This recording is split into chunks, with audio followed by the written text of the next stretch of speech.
जिनके गुणों के गान में वे वर्धमान महान जिन विचरे हमारी। मंगलाचरण में 5 गाथाओं का उपयोग आचार्य कुंद देव ने किया है प्रवचन सार में। उसका अर्थ अपन ने 2-3 दिन में लगातार कई दफे पढ़ लिया है। जिन जिन को उनने नमस्कार किया है वो सब मिलाकर पंच परमेष्टि के घेरे से बाहर नहीं निकलते। इसका अर्थ ये हो गया कि परम पूज्य अष्टद्रव्य से पूजन करने योग्य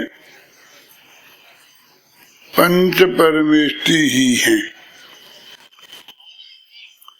अष्टद्रव्य से पूजन करने योग शब्द का प्रयोग मैंने इसलिए किया कि उससे हमारी दृष्टि में जल्दी समझ में आ जाता है। हमेशा कहें सभी पूज्य पुरुष आ जाते हैं उसमें, तो उसमें ये संकट खड़ा होता है कि माता पिता आएंगे कि नहीं। और उन्होंने हमारे ऊपर बहुत उपकार किया है, तो 1-2 छंद हम उनके भी लिख दें तो क्या तकलीफ है। हमारे गुरु हैं जिनने हमें ये पढ़ाया है, धर्म पढ़ाया है, समय सार पढ़ाया है। गुरुदेव श्री ने तो पढ़ाया ही है, और लोग भी तो पढ़ा सकते हैं ना। जैसे मैंने आपको कल कहा था कि शांति कुमार पाटिल इतना बढ़िया समय सार पढ़ाते हैं कि मैं निरंतर जब भी जयपुर में होता हूँ तो एक दिन भी उनके व्याख्यान को नहीं छोड़ता हूँ। कोई भी पढ़ा सकते हैं ना।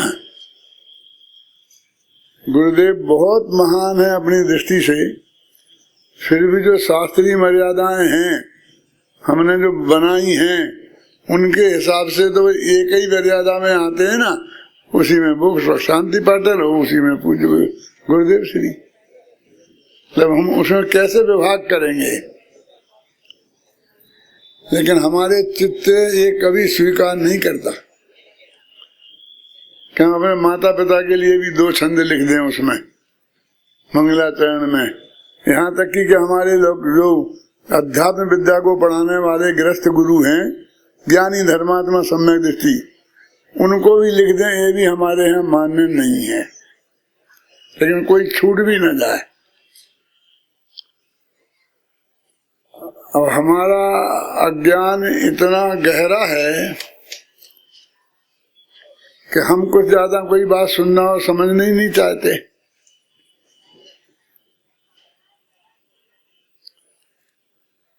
पूजन 5 प्रकार की होती हैं, सुनी होगी कभी।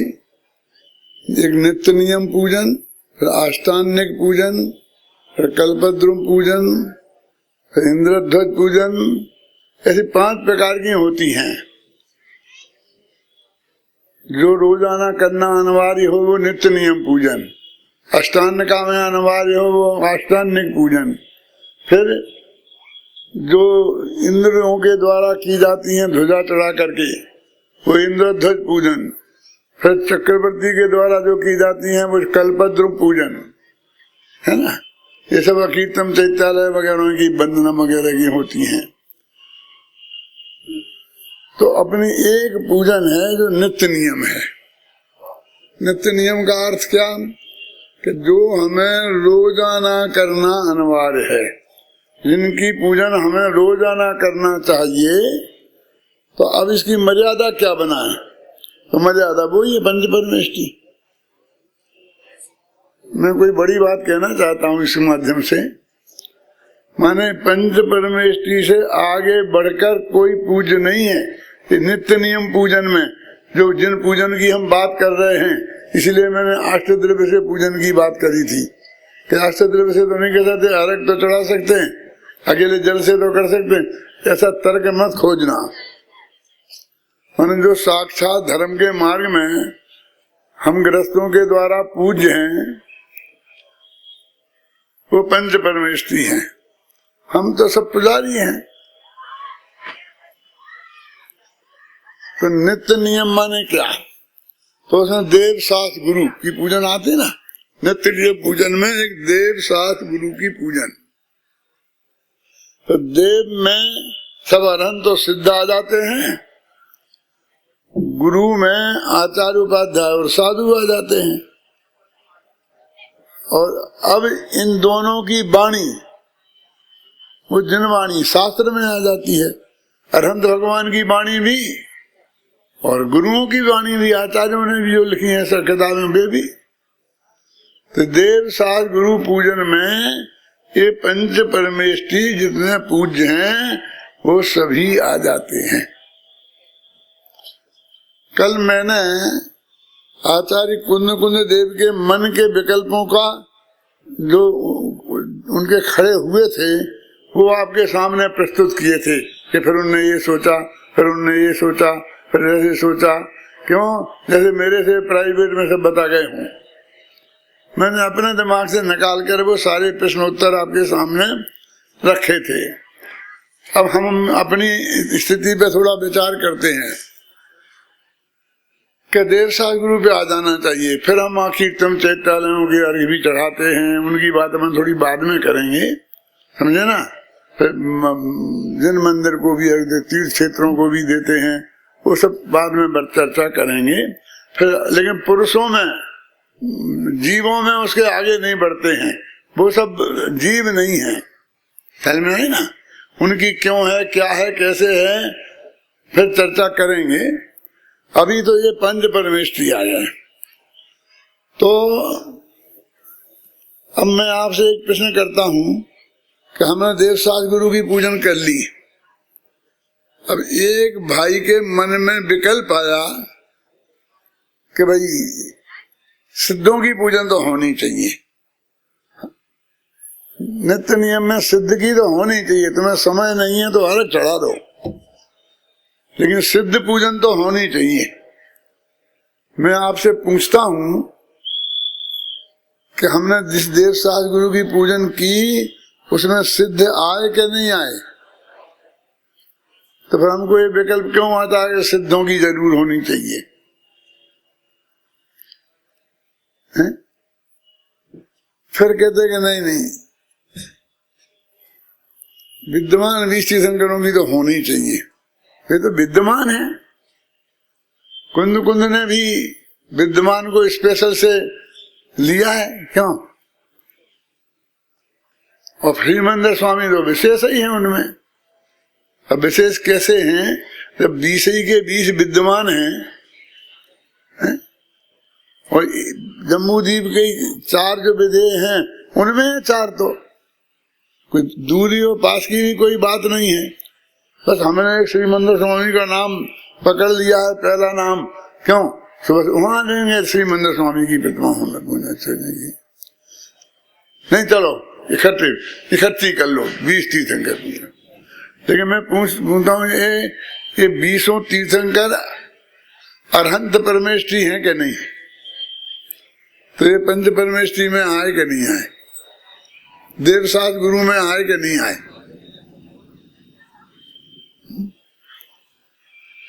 फिर हमको और विकल्प आता है कि नहीं, पारसनाथ की तो करनी पड़ेगी। सम्मेद शिखर से तो पारसनाथी की मुख्यता है। क्या की मुख्यता है? 20 तीर्थंकर गए हैं वहां से मोक्ष हैं, वो ठीक है गए हैं, लेकिन पारसनाथ की बात है। आगे पहाड़ी का नाम पारसनाथ हिल है। वो इतिहास वालों ने भी मान लिया है उन्हें। अच्छा, तो पुराण वालों की जो कई बातें झूठी हैं, इतिहास वालों की सच्ची हैं।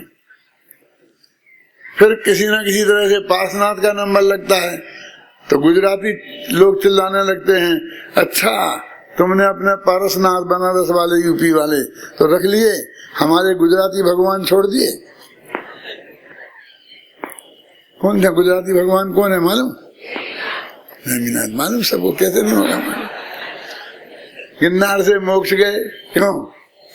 सारा द्वारका में हुआ जो कुछ होना था। तो मेरे कहने का मतलब फिर नेमिनाथ। अब ऐसे कर करके फिर सब तीर्थंकर आ गए, फिर और आ जाएंगे।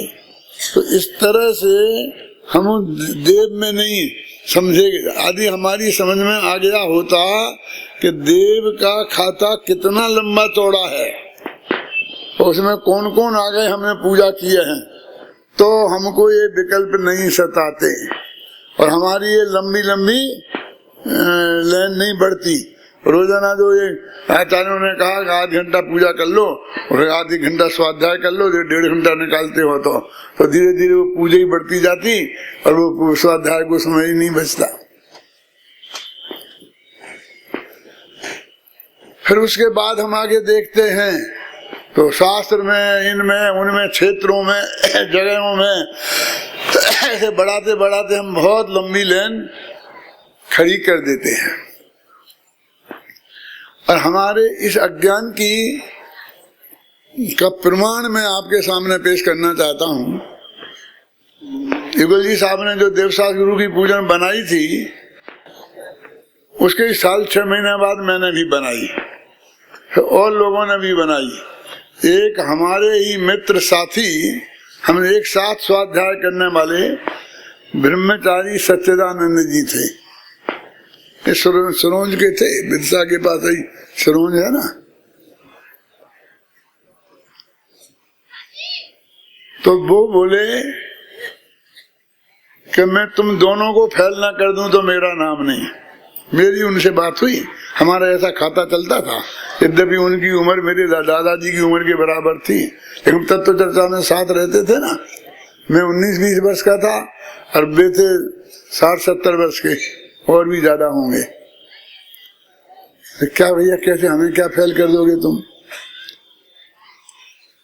कि मैं ऐसी पूजा बनाऊंगा देवशास्त्र गुरु की कि सब लोग तुम्हारी पूजन करना, युगल जी की पूजन करना भूल जाएंगे। इसमें जीत हार का क्या बात है? देवशास्त्र गुरु की पूजन तो करेंगे ना क्या? तो उनने बनाई एक पूजन, आप सबको याद है। बोलो जरा 2 पंक्तियां। देव शास्त्र गुरु को ध्याऊं और विद्यमान श्री बीस तीर्थंकर सिद्ध प्रभु के गुण गाऊं। लोगों को समझाया कि देखो, इनकी पूजा करोगे तुम तो अकेले देवशास्त्र गुरु आएंगे, तो सिद्ध की तुम्हें अलग करनी पड़ेगी, विद्यमान 20 तीर्थंकरों की अलग करनी पड़ेगी। 4 पूजने तुम्हारे माथे मर जाएंगे। मैं बताता हूँ तुम्हें, क्या क्या बोलते हैं, 1 3 in 1। मैं आपको 3 in 1 पूजन देता हूँ। अरे भाई, हमारी पूजन भी 3 in 1 ही है, उसमें भी वे सब आ गए, अरहंत भी आ गए, सिद्ध भी आ गए, कोई कुछ छूटा नहीं है। लेकिन ऐसा स्पष्ट दिखाई नहीं देता है क्या कि हर एक आदमी अपने मुझसे निकाल सके। अकल की भी बहुत ज्यादा जरूरत नहीं है। मैं जरा सा बताया तो अब आपके ख्याल में आ गई ना बात है? और सब करने लगे। मुमुक्षु भी सैकड़ों सिर्फ इसी मोह में अरबों पूजन करने लगे। मैं ये नहीं समझा रहा हूं कि वो मत करना और ये करना, मैं तो सिर्फ ये बताता हूँ कि हम तो दोनों साथ साथ बैठते थे और वे अपनी समझाते थे, मैं अपनी बात समझाता था। दोनों बात एक साथ भी समझाते थे और हंसते थे। बोले तुम कितना ही प्रवचन करो, प्रवचन पूजन का जो महत्व है, पूजन का जो प्रभाव है योगेश, वो अभी प्रवचन नहीं जमा पाया है। कितना बढ़िया करो तुम, कितना ही लोकप्रिय हो, लेकिन जितनी ताकत पूजा में है इतनी ताकत उसमें नहीं है।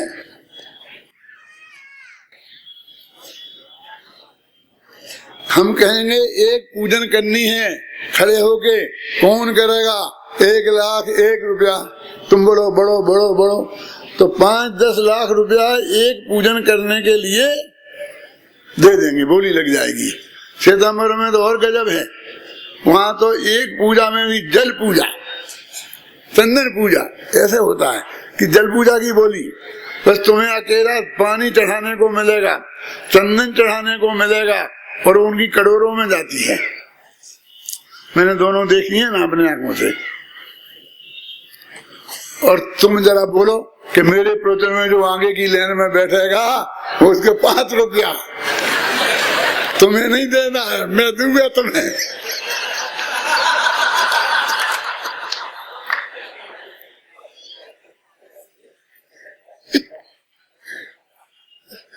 आज तक तो हम नहीं कर पाए, क्यों कि हम अपनी संख्या इस दम पर बढ़ा पाए हों। यानी उसकी ताकत कितनी है। और सचमुच वो मुमुक्षु में ऐसे मेरे ऐसे व्याख्यान कई सुन लिए, अभी आपने सुन लिया, फिर भी कल आप वो ही करेंगे। नहीं करना ये मैं नहीं कह रहा हूँ, मेरे माथे गलत नहीं मरना, मैं तो सिर्फ वो स्वरूप बता रहा हूँ कि वस्तु का हमारा अज्ञान की जड़ें कितनी गहरी हैं। और उस चक्कर में क्या हुआ कि फिर धीरे धीरे वे थोड़ी सी कह देता हूँ, 5 मिनट नाराज मत हो जाना, फिर मैं अभी आगे बढ़ता हूँ।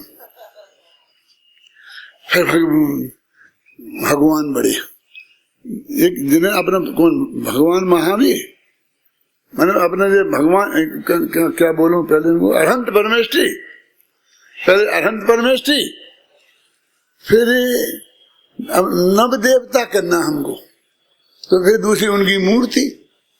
अब एक भगवान अरहंत और दूसरी उनकी मूर्ति, और तीसरे उनका जिस मूर्ति जहां विराजमान है वो मंदिर, तो मंदिर भी एक देवता, मूर्ति भी देवता, और वो भगवान भी जिनकी मूर्ति है वे भी देवता। तीनों देवता एक सही हो गए ना। ऐसे 9 हैं, घबराना नहीं, मैं लंबा नहीं जाना चाहता हूँ। अब तीनों एक से हो गए। एक भगवान के चरणों में तो हम माथा झुकाते हैं, उनकी मूर्ति के भी भगवान समोषण यहाँ बैठे हों, और मैं आपसे पूछूं कि आप मंदिर में पूजा करने के लिए बैठे हैं बहुत से लोग, तो जैसे भगवान साक्षात बैठे होते तो आप वैसे बैठ सकते थे? बोलना भैया क्या नाम है तुम्हारा, है? जो भी होगा। लेकिन यदि तुम साक्षात अरहंत भगवान के समोषण में बैठे होते तो ऐसे बैठे होते।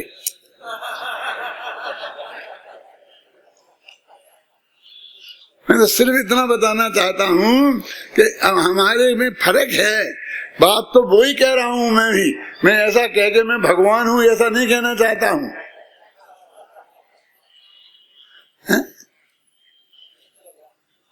लेकिन ये मेरे कहने का मतलब वो मूर्ति, और मूर्ति के बाद वो मंदिर, एक के चरणों में हम अपना माथा रखते हैं और दूसरे की छाती पे अपना पैर रखते हैं।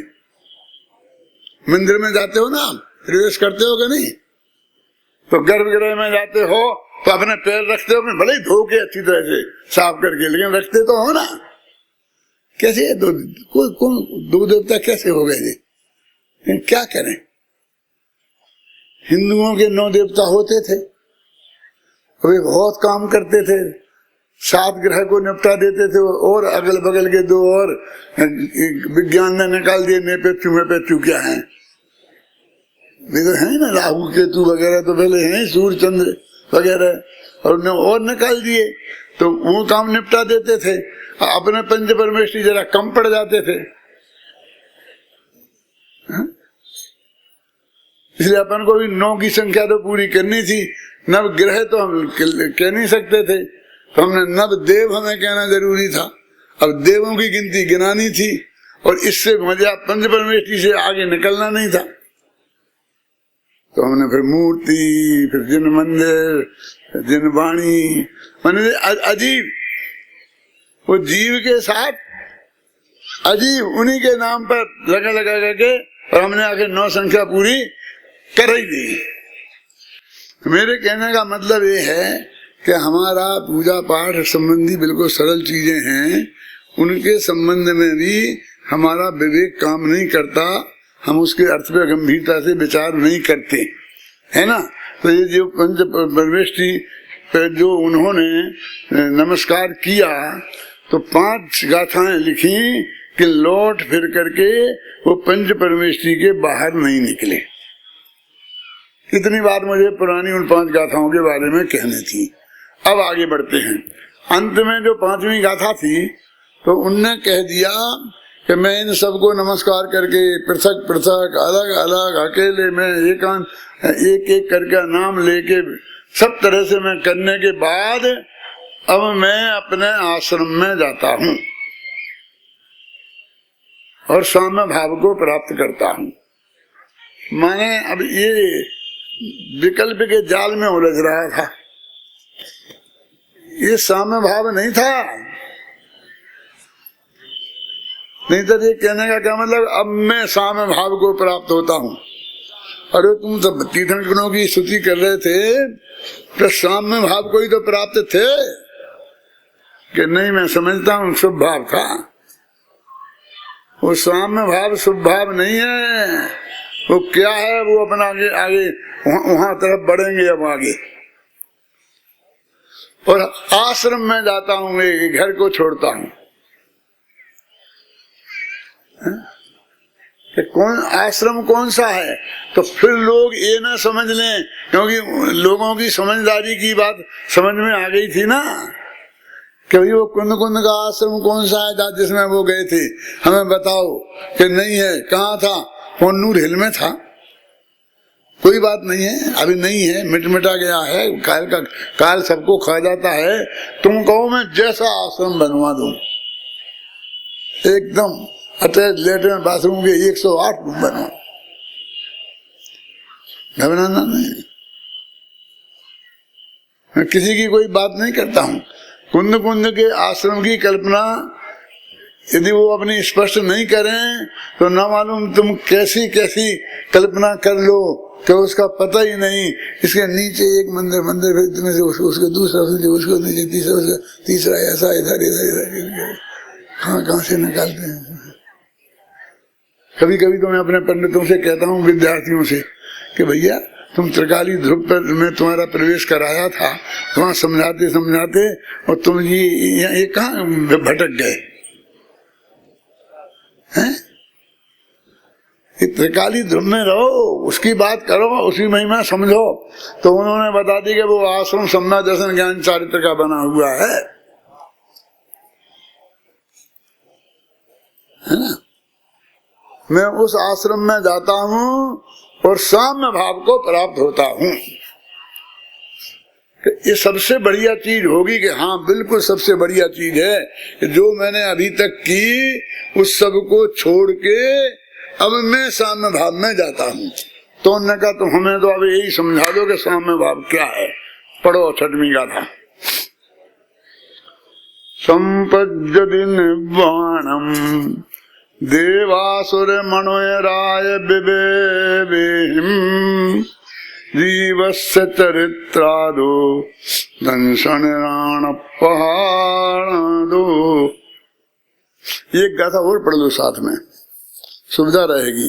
चारित्रम खलु धम्मम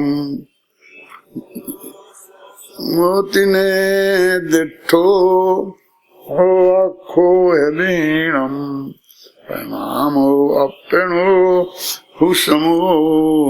क्योंकि मैं उस समता भाव को और आश्रम को दोनों को एक साथ व्याख्या करना चाहता हूँ। तो वो समूह है ना वहाँ, इसलिए मैं वहाँ तक गया हूँ। नहीं ना, निर्वाण पावे सुर असुर नर राज के वैभव सहित यदि ज्ञान दर्शन पूरे बक चारित्र सम प्राप्त हो। आश्रम था ना, काय का था, सम्यक दर्शन ज्ञान चारित्र का था ना। तो सम्यक दर्शन सम्यक ज्ञान पूर्वक यदि सम्यक चारित्र प्राप्त हो तो हम उस आश्रम को प्राप्त हुए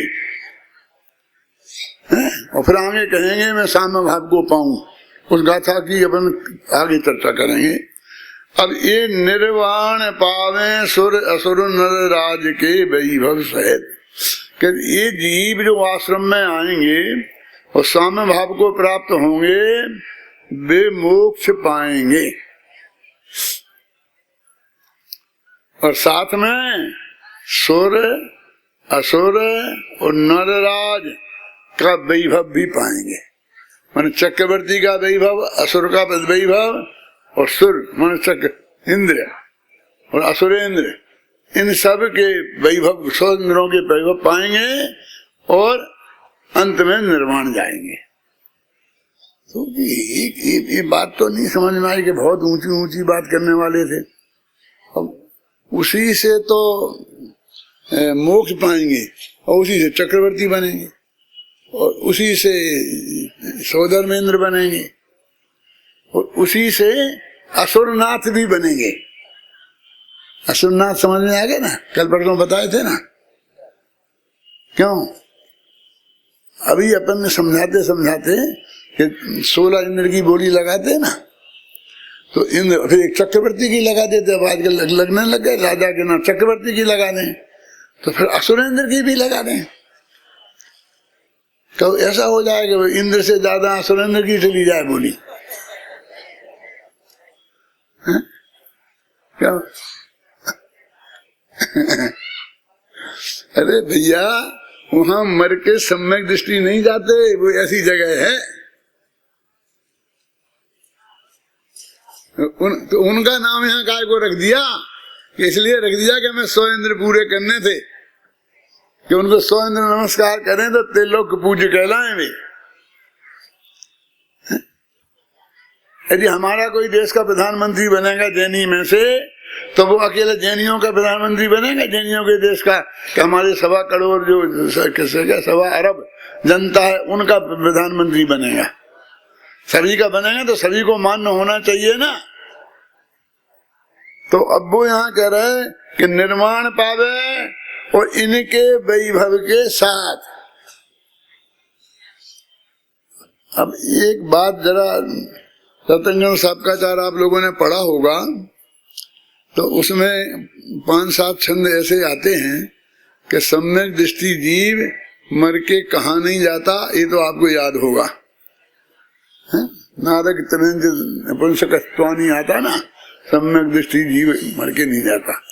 और कहाँ कहाँ जाता है ये भी छंद है। चक्रवर्ती होता है, इंद्र होता है, इसके छंद अलग हैं। और फिर अंत में लिखा कि इनको पाकर इनको छोड़कर फिर शिवम मोक्ष चला जाता है। देखो बिल्कुल जो ये बात यहाँ लिखी, राकेश जाके मिलान करके देखना। समंत भद्र 1900 वर्ष पुराने, कुंद कुंद 2000 वर्ष पुराने, आस पास के ही हैं, सैकड़ों वर्ष का फर्क नहीं था। दशाब्दी में कम 100 वर्ष से कम का ही फर्क होगा कुंद कुंद में और समंत भद्र में।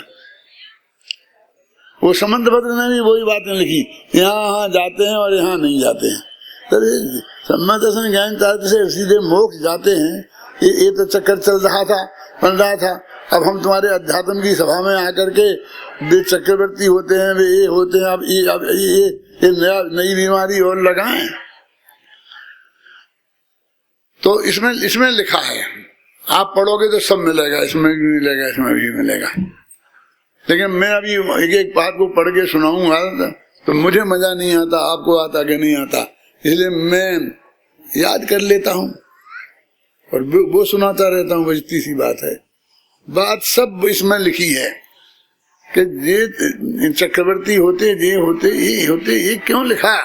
हमें नहीं होना, हम तो एक कह दिया हमें कुछ नहीं चाहिए। इंद्रादि के पद नहीं चाहूं, विषयन में नहीं लुभाऊं, रागादि के दोष हरिजे, परमात्मा में निज पद दिए।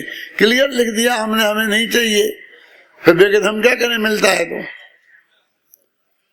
उन्हें मिलते हैं ना, हुए हैं ना बहुत से हमारे जीव। अपना महावीर का जीव भी मानो, पहले नारायण भी हुआ है, चक्रवर्ती भी हुआ है, पहले भवों में कई चीज, भव में कई चीजें लेके आया है। तो ये कि वे कहते हमें नहीं चाहिए, कि तुम्हें नहीं चाहिए तो तुम मत लेना, लेकिन होता है तो हम क्या करें, हम तो वो बताएंगे। तो इनने इसमें कहा, क्या कहा कि चारित्र दो प्रकार का होता है, सराग चारित्र, वीतराग चारित्र। इसमें निकाल के बताऊं? निकाल लेना। दो प्रकार का होता है। अब एक पंक्ति इसमें लिखी है, ये लिखी है कि ये सराग चारित्र, वीतराग चारित्र दोनों चारित्र सम्यक दृष्टि के ही होते हैं।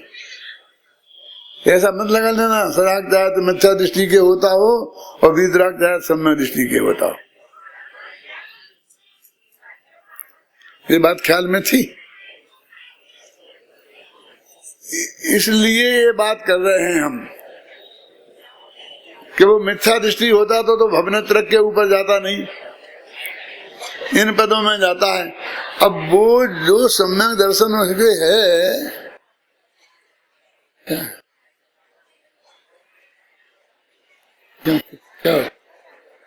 क्या हो गया?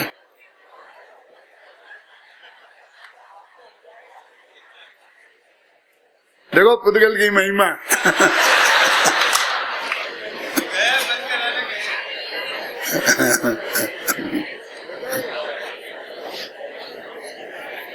देखो मुझे बहुत उपयोग को स्थिर करके सब चीजें व्यवस्थित करने पड़ती हैं दिमाग में, और फिर धीरे धीरे शांति से मैं सुनाता रहता हूँ। अब वो ज्यादा मैं वो नहीं कर सकता ना, इसलिए मुझे कोई ज्यादा डिस्टर्बेंस हो जाता है। अपन क्या कह रहे थे? सराग चारित्र, वीतराग चारित्र। तो जो जब सम्मादृष्टि पैर हो गया और उसके बाद तत्काल तो हर एक आदमी वीतरागी हो नहीं जाएगा। तो जब तक राग रहेगा उसके साथ में तब तक वो सराग चारित्र कह रहेगा, अनुभूत हो जाए मान लो। तो राग है पंचम स्थान में जो कसाओं का अभाव हो गया, तो चारित्र भी हो गया, संयम छगल संयम हो गया। तो ये दोनों रहेंगे, और इन दोनों के फल में यदि मैं ये नहीं कहता हूं कि चक्रवर्ती इंद्र पर पाता है, तो फिर दोनों का फल मोक्ष होगा, और जबकि वो है नहीं। समझ नहीं? प्रश्न आया समझ में, उत्तर समझ में आया क्या नहीं? यदि नहीं कहेंगे तो क्या दिक्कत होगी कि वो इतना जो राग उसे विद्यमान है, यानी उसने 5वां गुणस्थान ले लिया, 6वां ले लिया, 7वें 6वें 7वें में आ गया। अब 7वें 7वें में आ जाने से लोग चला नहीं जाएगा, तो 14 पार करने पड़ेंगे, और इतने पार करने वाला नहीं है पंचम काल में कोई, तो क्या करेगा? तो कहीं ना कहीं यही जाएगा ना, यही होगा ना। कहीं वो पोस्ट यहाँ पर हैं तो कहते हैं वो चक्रवर्ती होगा, इंद्र होगा, तो जो ऐसी पोस्टें हैं वो वहां जाएगा। इतनी भ्रष्ट है कि सब समझ दीजिए कि चारित्र वाले वहां चले जाएंगे। इतने ज्यादा हो गए क्या? कितनी लगता है इतनी पोस्टें नहीं है, कितनी तो मालूम है कितनी? अरे निषेध किया है, भवनवासी निरंतर दोषी नहीं होते हैं, लेकिन बेईमानी होते हैं ना। अदन तो कितने हैं, लोकांतिक लोग कितने हैं? बहुत पद हैं। इसके बाद करोड़ों अरबों होगा, कोई चिंता की बात नहीं है कि वो कहाँ जाएंगे, कहाँ जाएंगे, चले जाएंगे। और अरे इतने पद हैं तो हैरान को जाएगा, को धुने और को धुने, को धुने और को धुने। हम ऐसे पागल हो रहे हैं कि मैं नैमीचंद काका थे, विद्वान पंडित, बहुत अच्छे प्रवचनकार थे।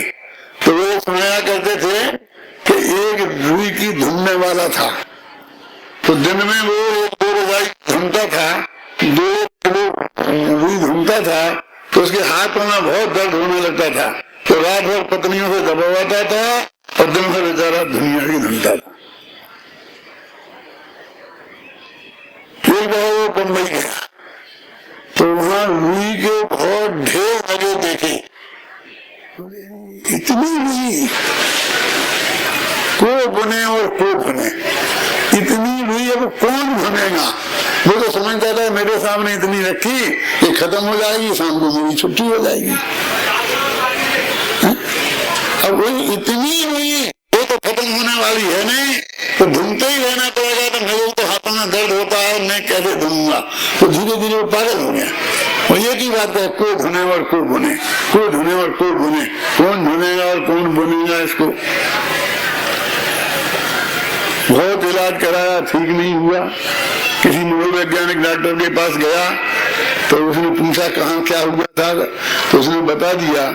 तो उसने क्या कहा, ऐसा करो कि जब जो सो रहा हो, सुबह 5 बज रहे हो, तो एक अखबार लेकर के और उस पर छापा लो कि बम्बई के रुई बाजार में आग लग गई और लाखों गांठें रुई की जल के खाक। जो उसने वो बात कही, खाक हो गई क्या? और कोई चिंता की बात नहीं। इस दुनिया की सारी रही अपने माथे धरने का चक्कर। तो इतने जगह कहाँ जाएंगे समय दृष्टि जी, और उतने जगह उन पे कहाँ से आएंगे इतने समय दृष्टि जी? तो क्यों फिक्र करता है? तुम अपनी बात करना, तेरे लिए सब इंतजाम है, तेरे लिए कहीं कोई दिक्कत नहीं है, समझे ना? तेरा स्थान नक्की है क्रमबद्ध पर्याय के हिसाब से। जहाँ तेरा जाना है वो नक्की हो, उसी के अनुसार तेरे परिणाम होंगे और उसी के अनुसार तू जाएगा। तो वो कहते हैं कि दो चारित्र तो वीतराग है, तो वीतरागी तो है। पहली शर्त लगाओ, ये किन की बात है? अपन क्या कहते हैं? शुभ भाव से बंध और शुद्ध भाव से मोक्ष। ये बहुत हल्का चिंतन है।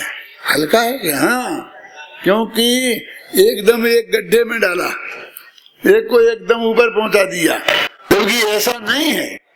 तो क्या शुभ भाव से भी थोड़े कर्म कट जाते हैं कि नहीं कटते हैं?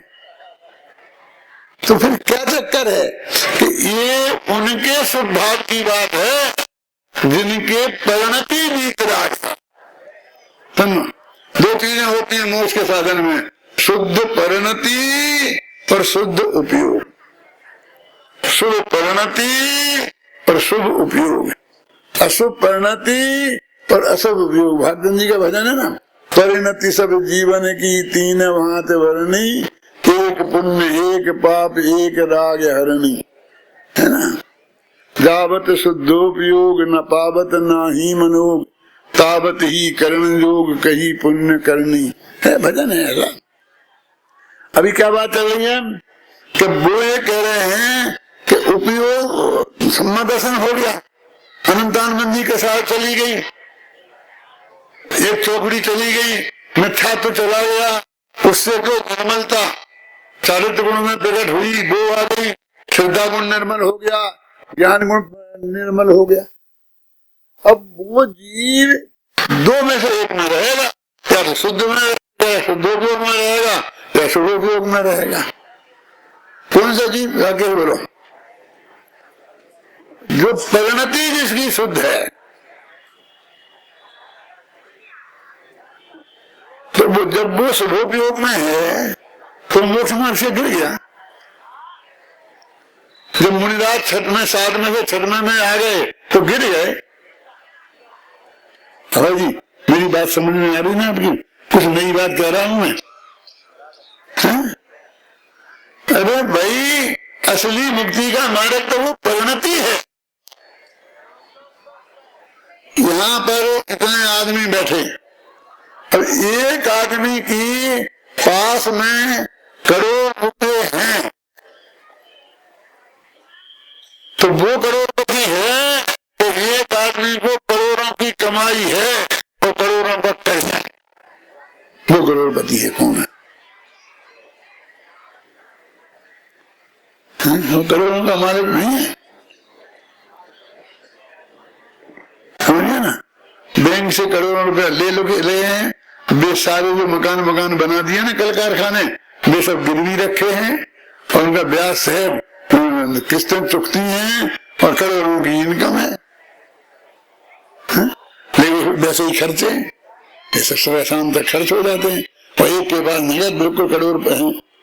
ये परिणति वाला वो जीवों का नगर है, वो है, उतनी शुद्धि उसके पास एकदम है, और ये किसकी आई गई हुई हो, पैदा हुई होगा, फिर असुर में चला गया। तो वो शुद्ध परिणति धर्म है जो उसके हमेशा मौजूद है। तो जो मुनिराज है ना, अपन क्या समझते हैं आत्मा में चले गए, एकदम अंदर चले गए, और फिर जरा से बाहर उपयोग आया, खाना खाने में गया, आहार में गया, उपदेश देने में गया, तो एकदम बिल्कुल गड्ढे में चले गए। फिर बिल्कुल महाराज हैं तो समय साल लिखने लग गए तो पापी हो गए, पुण्यात्मा हो गए, कर्म में चले गए। ऐसा नहीं है। तीन कसाय के अभाव रूप शुद्ध परिणति उनके विद्यमान है, उतना धर्म निरंतर विद्यमान है। समझ में आए ना? तो थोड़ा उपयोग में परिवर्तन हुआ तो उसे क्या फर्क पड़ता है? एक सम्यक दृष्टि है, मुझे अनंतानुबंधी कसाय नहीं है, मिथ्या तो नहीं है, और थोड़ा गुस्सा आ गया और ऐसा चक्र चला दिया भाई पे, तो क्या हो गया? अब मर जाता तो कैसे मर जाता? तो भाइयों पे चलता ही नहीं है, बहुत बाढ़ें लगी हैं। क्यों? ये नहीं होता, वो कर्म शरीरी था, उसकी मौत ही आना चाहिए थी, नहीं मारता क्या? तो भाई क्या, तो बहुत क्षणिक था ना वो आगे, आगे पीछे तो नहीं रहा। अब तुम उसको लेके बैठ गए, अब सारी जिंदगी में तो नेता चक्र चला दिया। अरे वो कर्म नाश कर दिए, मोक्ष में चले गए, वो बात ही नहीं करते, चक्र चला दिया, क्या हो गया? क्यों? देखो भाई, जरा समझना मैं क्या कहना चाहता हूँ कि अभी तुम लोग मुझे कुछ चढ़ा दो, मुझे गुस्सा आ जाए, 10-5 गालियां मैं भी बक दूं, तो मेरा कोई विद्यार्थी हो तो चांटा भी मार दूं, क्यों? तो मैं सब खत्म हो जाऊंगा, 80 वर्ष की मेरी पढ़ाई खत्म हो जाएगी, मैं 0 हो जाऊंगा। क्यों? कि मैं फिर भी कुछ रहूंगा, फिर 5 मिनट बाद क्यों भैया तेरा गुस्सा आ गया था, माफ कर देना, मस्ती शुरू कर, क्या होगा बोलो? क्या होना चाहिए अपने हिसाब से? सोच लो, तुम मेरे साथ चाहे जो कुछ कर लो, लेकिन वही फिर भरत चक्रवर्ती के साथ करना पड़ेगा। कसौटी तो वही है ना, अपने घरों में नहीं हो जाता, माताओं बहनों को गुस्सा आ जाता है, बहू को गुस्सा आ जाता है, भाग जाती है, फिर अपन मना के ले आते हैं कि नहीं हो जाते हैं, बेटे को आ जाता है, क्यों होता है? गुस्से के भरोसे पर गृहस्थी नहीं चलती है तो मोक्ष मार्ग कैसे चलेगा? तो गृहस्थी चलती है हमारा, तो उसमें भी आने जाने वाली बजाओं के भरोसे नहीं होता है। तो देखो, संपद निब्बाणम देवासुर मनोराय विवेहिम, देवेंद्र, असुरेंद्र और मनुष्येंद्र, इन चक्रवर्ती, इन वैभव के साथ वे मोक्ष को पाते हैं, तो फिर मोक्ष में ले जाते होंगे सब वैभव। अरे साथ माने जो भी जब तक मोक्ष में नहीं गए तब तक जो पर्याय है उनमें ऐसे पुण्य कर्मों का उदय आ जाता है बीच में, तो जो भी हो जाते हैं अपने कहलाने लगते हैं दुनिया की दृष्टि में, वो तो नहीं मानता, तो उसका सिद्धांत तो नहीं बदला है। तो उनने वो चीज गिनाई और साथ में लोगों ने ऐसा समझ लिया कि वो तो महाभ्रष्ट हो गया, नहीं हुआ महाभ्रष्ट वो। अरे कितना धर्म विद्यमान है उसके पास, समझे ना? कितनी चीज विद्यमान है, उस टेम्परेरी के आधार पर काम होता है कि परमानेंट पे काम के आधार काम होता है। देखो अभी आप हो यहाँ पर लाए, और लाइट का काम देखने के लिए एक इंजीनियर को लाए और उसने बहुत बढ़िया लाइट की सारी व्यवस्था कर दी, और यहाँ वो सब नौकरी पे छोड़ करके फ्री में छुट्टी लेकर आपसे एक पैसा नहीं लेकर के और यहाँ आकर के बैठा है कि आपके किसी काम में कोई विघ्न नहीं खड़ा होने दे, समझे ना?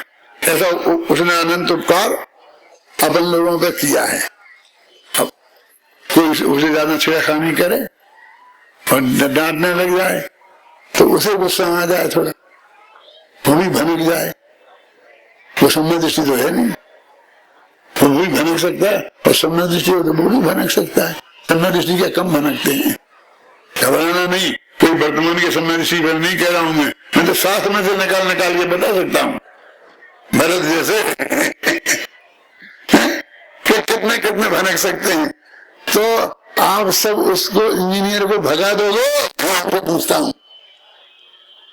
कि वो गुस्सा करे, गालियां भी बचेगा तो मना के रखोगे, बोलो कैसा व्यवहार करना चाहिए? ऐसे ही कदाचित किसी ज्ञानी धर्मात्मा को, और वो जो बात कह रहा है कि गुस्सा आ गया, कुछ हो गया, तो वो भी भूमिका के अनुसार ही आता है, उसके मर्यादा के बाहर तो आता ही नहीं है।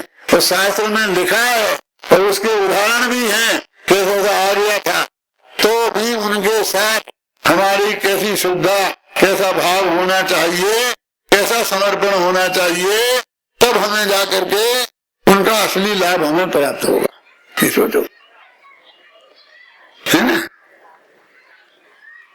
दर्शन ज्ञान ये है प्रधान, जिसमें ऐसे चारित्र से जीव को निर्वाण की प्राप्ति होती है। जो गाथा है, अभी देखो गुरुदेव की ने बड़ी मुश्किल से एक परंपरा बनाई थी कि जब हम पढ़ते थे तो सब श्रोताओं के हाथ में जुर्मानी होती थी, और सारा देश इस बात का कायल हो गया था कि ये कान्जी स्वामी ऐसे हैं कि जिनके यहाँ हर आदमी स्वाध्याय लेता है। फिर वो जुर्मानी जो यहाँ पढ़ता था ना, फिर वो उसके साथ घर भी जाती थी, फिर वो घर भी पढ़ता था, सब स्वाध्याय करते थे। हम तो छूते ही नहीं है, हम तो नहा धोकर आएंगे तब छूएंगे, क्यों? हमने वो जमाना भी देखा है कि जब हम शाम को प्रवचन करते थे ना, तो इतने ही सर्दियों के दिन हो, जनवरी का महीना हो, तो जाके सब कपड़े खोल के नहाना पड़ता था।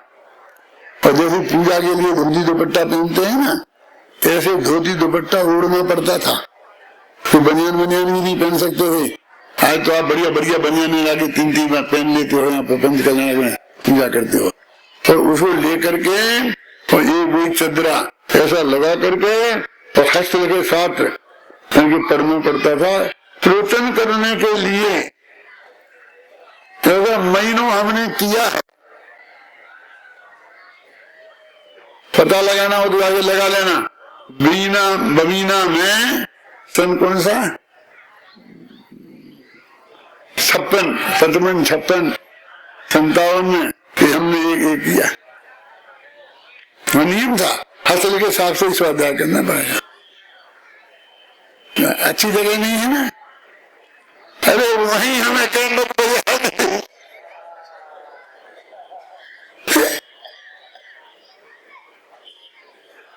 अब क्या करें हम, फिर वो गायब हो गई।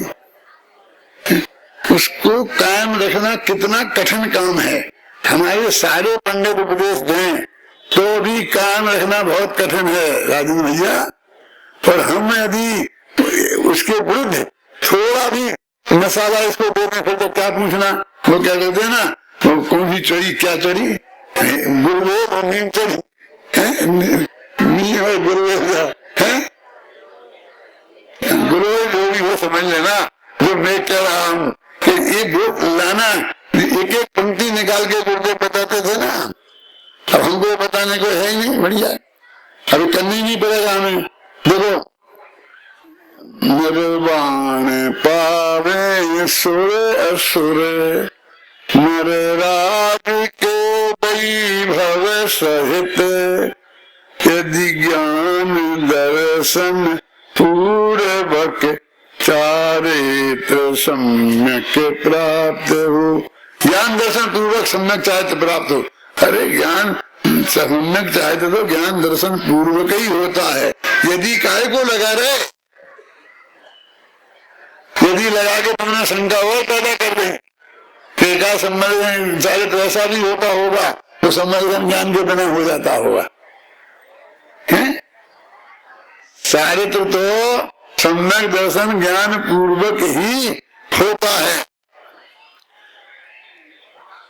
देखो तो कैसी गाथा अभय जी, कैसी गाथा। और अमृतचंद्राचार्य कितने कंजूस, 2.5 लाइन की टीका, देखो देखो, 2 लेन भी नहीं है, सब 2 लेन है, बस 2 लेन में निपटा दी। और वो अलंग बहन वाली गाथा, उसमें 25 लाइन है, लंबी लंबी लिखते चले गए।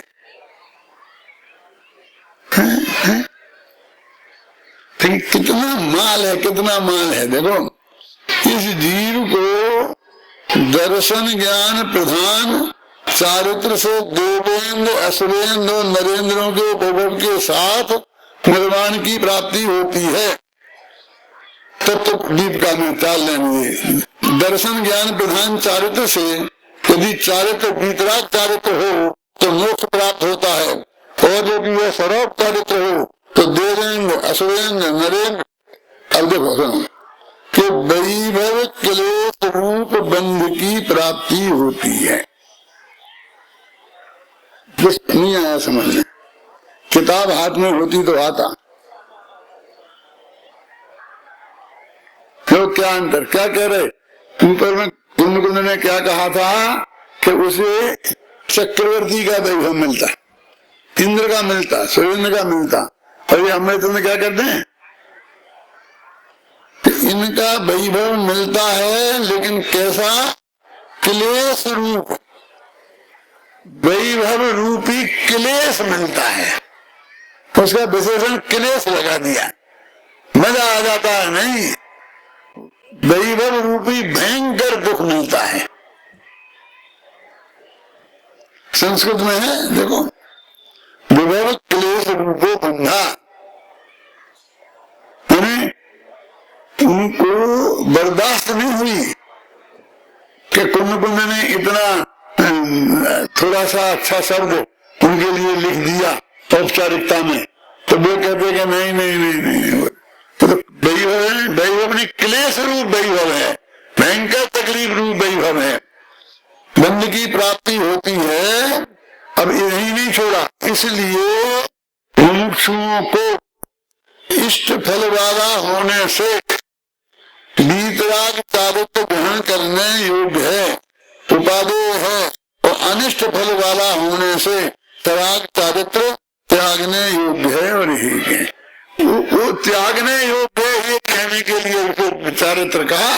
हम खुश हो रहे, सराग चारित्र, सराग चारित्र, सराग चारित्र, उसे छोड़ो, ये कहने के लिए उसे चारित्र कहा है कि चारित्र भी कोई छोड़ने लायक होता है, क्योंकि उसे वैभव रूपी क्लेश मिलेगा।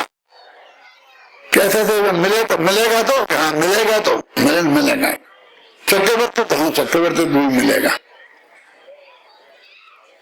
तो ठीक है हम तो भोग लेंगे। अरे भोग लेंगे नहीं, यदि तेरे मन में ये बात आ गई कि मिलेगा तो बढ़िया, तो नहीं मिलेगा।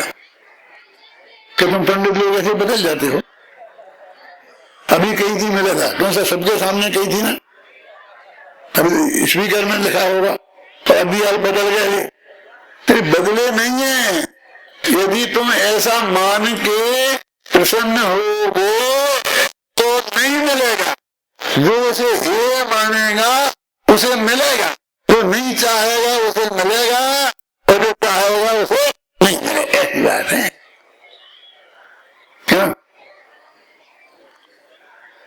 और इसको भी गुरुदेव जैसा कोई नहीं धर्म में पकड़ता नहीं, फटाफट पढ़ते जाते हैं। उसमें क्या इतनी सीधी सरल टीका दूसरी गाथाओं की होगी ही नहीं है? और गाथा में तो कोई कहते बिल्कुल ही साफ लिखते गए, वैभव मिलेगा, 2 ही चीजें मिलेंगी, मजा आ जाएगा, चक्रवर्ती भी बन जाएंगे, और मोक्ष में बाद में मोक्ष में भी चले जाएंगे, और यहाँ के भी सुख भोगेंगे और वहां के भी सुख भोगेंगे। ये कहते हैं भरत चक्रवर्ती के लिए, मुझे पता नहीं है क्या हो गया, समय हो गया होगा ना, मैं 2-3 मिनट में निपटा देता हूँ, चिंता नहीं करना। क्या कहना चाहता, देखो कि भैया कि हमको तो भरत चक्रवर्ती जैसा मोक्ष चाहिए, आदिनाथ के बाहुबली जैसा नहीं। बरसों भूखों मरते रहे, कांटे में जगड़े रहे,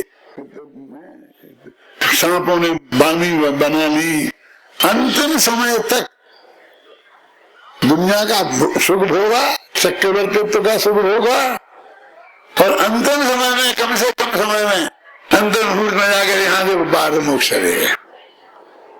ऐसा बोलते ना, जैसे कि ये बहुत अच्छी पोजीशन है, वो बीच में जो हजारों वर्ष का तप मामला है कि सब। अब मैं आपसे कहता हूँ, तो सोचना जरा कि छठवें गुणस्थान में ज्यादा सुख है कि चौथे में? 5वें, 6वें, 7वें में ज्यादा है कि चौथे में? यदि 5वें, 6वें में ज्यादा सुख है तो वे अच्छे रहना है आदिनाथ कि 1000 वर्ष तक उतना वो सुख तो ले लिया। कि भरत चक्रवर्ती तो अंत तक जलते रहे। अब प्रत्यक्षानावन कसायन कितने सब झंझट हैं, मरते दम के पहले भट्टी में जलते रहे ना, युद्ध में निपटाते रहे रोजीना। उस आज उसने मर गया, उसने किया, उसने आक्रमण कर दिया, उसने उद्दंडता करी, उसने ये किया, सारे 6 खंड में कुछ होता होगा ना गड़बड़, तो सारा संभालना पड़ता होगा ना भरत चक्रवर्ती को। क्यों? ये बोलो कि एक आदमी, हमने गवर्नमेंट की सेवा करी, समाज की सेवा करी, तो उदाहरण के लिए कह रहा हूँ, और बढ़िया से बढ़िया किया, और अब हम जब मरने लगे तो नहीं, काम तो करना पड़ेगा, अभी हम एक दिन तो आराम करेंगे, एक दिन बाद हमारा मरने का नक्की आ गया तो एक दिन नहीं साहब, आपको तो प्रयत्न तो करना ही पड़ेगा। क्यों करना पड़ेगा ना? तो मैं अंतिम समय तक सुख भोगा क्या दुख भोगा? तो भरत चक्रवर्ती ने अंतिम समय तक सुख भोगा क्या दुख भोगा? जब वो छोड़ के चौथे गुणस्थान से उनके बढ़ के 5वें, 6वें में आ जाता है तो वो सुखी होता है क्या दुखी? और आप उसे अच्छा मान रहे हो, बोलो अब आप कैसे होगा? उनका तो जो हुआ वो हुआ, लेकिन तुम्हें नहीं होगा, क्योंकि तुम्हें अभी भी तो विषय कसाय में मजा दिख रहा। जितने जल्दी छूट जाए जो नहीं लगा तुमको, अंत तक हमको बराबर वो काम हम करते रहे, ऐसा हुआ क्या? क्या हुआ? नहीं साहब आप ठीक है, आपको डॉक्टर ने मना कर दिया है, हम आपको ऐसे उठा ले चलेंगे और उधर ऐसा बैठा देंगे और फिर आपकी स्पीड लगा देंगे और हम 2 जने खड़े रहेंगे पकड़ दे, और आप धीरे धीरे बोल देना सौभाग्य का दुर्भाग्य भोगा है। इसलिए कहता हूँ उदयपुर में हमारा प्रशिक्षण शिविर चलता था और गुरुदेव थे वहाँ कुरावड़ के पंच कल्याणक में, और हम वहाँ गए हुए थे और हम शोरूम थे, वहाँ हमको हार्ट अटैक हो गया कि हार्ट अटैक का भ्रम हो गया, कुछ भी हुआ था, तो अस्पताल में 1 दिन भर्ती रहे और सब चक्कर हुआ और फिर आए तो पाटनी जी ने हमको ऐसा उठा करके बैठा दिया और ऐसा लगा करके और आप तो बोला, वो याद आता है मुझे अभी भी दिन कि हम भाग्यशाली, देखो हमारे कितना महत्व, कितनी कीमत, लोगों अब इतने पंडित बैठे हैं और हमको ये करके, अरे तो महाअभागा है कि भागवाना है? एक दिन को भी छुट्टी नहीं मिली है? लेकिन ये कोई नहीं कहेगा अभागा, सब इस चर्चा करेंगे तो तब तक अंत नहीं है, करते ही रहे, तो करते ही रहे, कोई इतना अच्छा काम है ना। यदि भरत चक्रवर्ती की यही बात है ना, तो भाई वस्तु का स्वरूप है कि कुंदकुंदाचार्य और हमें चंद्राचार्य देव ने मिलकर इस तरह स्पष्ट किया है जिसकी आप कल्पना नहीं कर सकते हैं। अब अपन कल 1-2 गाथाएं तो चलेंगी, अगर समय बचेगा तो अगली गाथा देंगे।